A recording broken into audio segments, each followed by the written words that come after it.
ГСП онлайн. Городские новости сейчас. Наша жизнь интересна никому, кроме нас самих. С такой мыслью 5 февраля люди вышли на митинг в Сосногорске. Они мирно протестуют против того, что указом Сергея Гапликова Минприроды и Минпромышленности Коми слили воедино. То есть, сохранение природы фактически подчинили структуре, главная задача которой – развивать промышленность, что может обернуться экологическими последствиями. Тем более, что сообщения о тех или иных катастрофах, нефтеразливах отнюдь не редкость в республике. И вот общественники требуют отменить решение. Есть право наше участвовать в управлении государством, определять свою жизнь, наконец, да. То есть, поэтому это надо максимально использовать. Нету тут задача власти остаться у власти. Единственное, больше с них ничего требовать нельзя. Задача нефтедобывающих компаний – получение прибыли.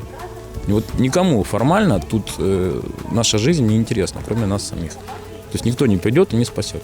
С момента принятия указа главой это уже не первая акция мирного протеста. Даже этот митинг в Сосногорске пытались запретить, но все же разрешение было получено. Общественники замечают, больнее всего экологические проблемы бьют по тем, кто живет на реке и сталкивается с последствиями масштабной разработки ресурсов.